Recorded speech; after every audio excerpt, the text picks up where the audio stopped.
Shalom, all praise to Yahweh, Bahashem, Yahweh Shai, Bahashem, Rachachadash. Double honors to the apostles and elders of Great Millstone, where I learned this truth from. Much respect to the brothers that are out there preaching and teaching the truth worldwide across the four corners of the earth, risking their lives and freedom for this truth.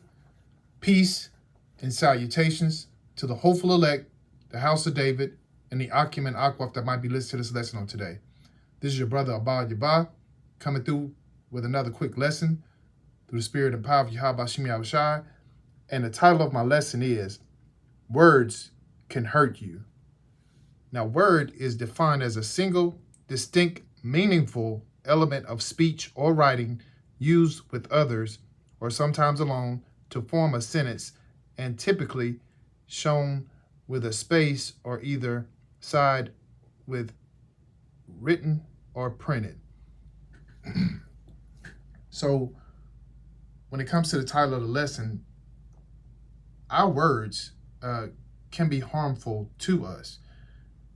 We can talk ourselves out of a situation that was meant for us. We can do harm to ourselves by our words. We can also make our situation worse, or a situation worse, by our words. So we have to be mindful of what we say and how we say it, and understand that our words have power. Our words can be utilized to even harm someone else other than ourselves, but we can definitely, most definitely, hurt ourselves by our words. So we have to understand what we say is not just things that are coming out of our mouth, words that are coming out, but they have and they hold power and weight, carnally and spiritually. So without further ado, I'm going to go into 3 scriptures that I have as far as how what you say means something. And Proverbs 13:3 is my first scripture I'm going to use, and it reads, it says, "He that keepeth his mouth keepeth his life, but he that opened wide his lips shall have destruction." So we understand by that scripture that we can prolong our life just by holding our tongue, not always saying what comes to the forefront of our mind, not always saying the first thing that we think of, because with those very words, we can mess up our whole situation. We can cause destruction to ourselves, meaning we can cause ourselves harm, or someone to kill us by the words that we speak. Or by holding our tongue, we can calm a situation down, we can make a situation better. It's all about what we say and how we go about what we say. Psalms 18:21 reads, it says, "Death and life are in the power of the tongue, and they that love it shall eat the fruit thereof." So, once again, what you say can bring either death or life to you.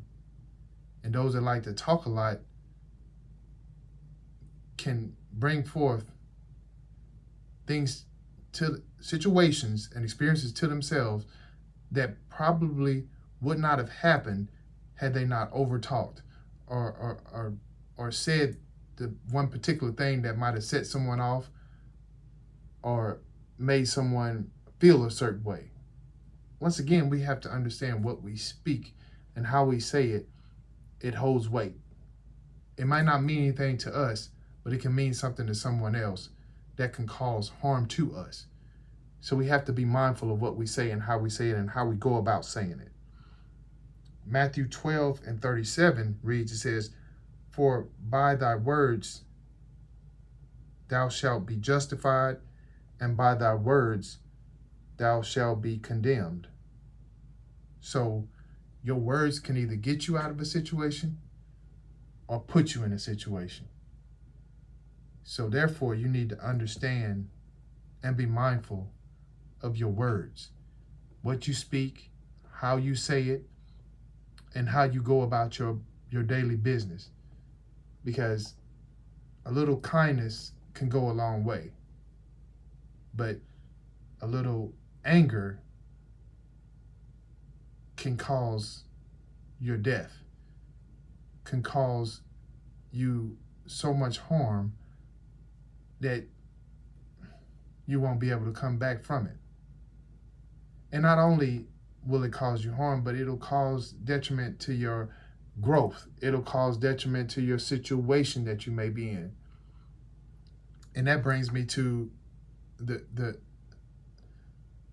another part of my lesson is when those demons and those doubts are creeping in and want you to say particular things, I'm going to give you an alternative, a scripture to speak to that thing and not allow it to overtake you.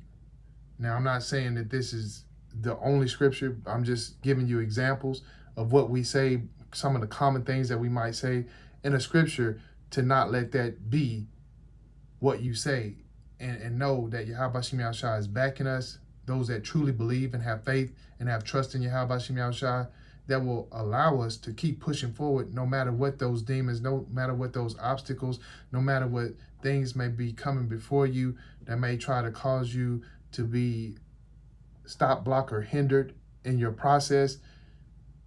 We can be our own worst enemy by things that we have in our head, but in our head that we may choose to speak because we're in that particular mindset.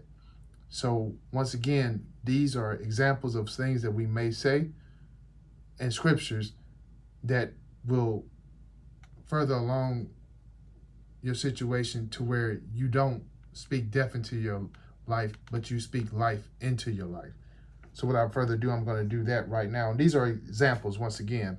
A lot of times we're in a situation and we say, I can't do this. It's too difficult. But instead of that, we should read and have in our mental Rolodex, Philippians 4:13, I can do all things through Hamashiach that strengthens me.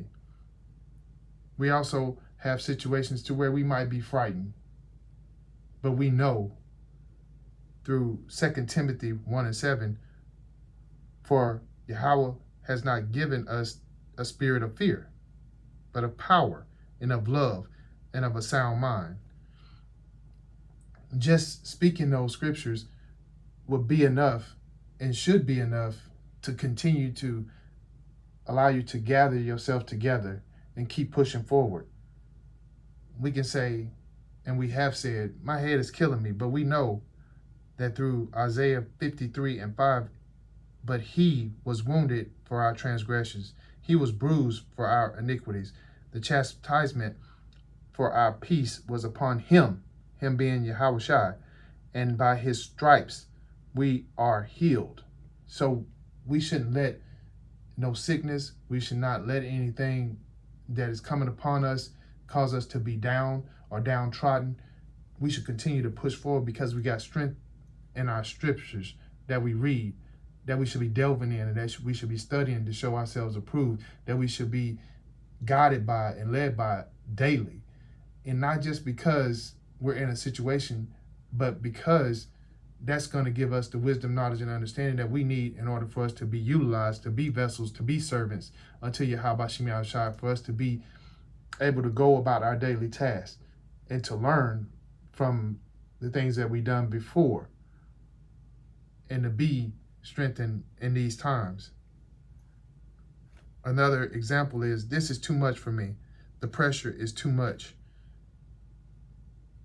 1 Corinthians 10:13 reads, it says, there hath no temptation taken you, but such as is common to man, but Yahweh is faithful, who will not suffer you to be tempted above that ye are able, but will with the temptation also make a way to escape, that ye may be able to bear it. So with that being said, Yahweh Shem Yahushua is going to always give us a way to escape But we just have to lean and depend upon him. Him being Yahweh Shem Yahushua. We have to look to the hills with cometh our help. And know that it is not about us ever, but it's about giving Yahweh Shem Yahushua the praise and the honor and the glory that is necessary for him and for us to show our appreciation to him on the daily. So our words can hurt us, but also through our words, we can be saved and we can be led in the right direction for salvation. And that's something that we have to take and hold with us daily. With that being said, that is conclusion of my lesson. I pray that all that were listening were edified. And as always, I give all praise to Yahweh, Bahashem, Yahweh Shai, Bahashem, Ruach HaKodesh. And until my next lesson, Shalom.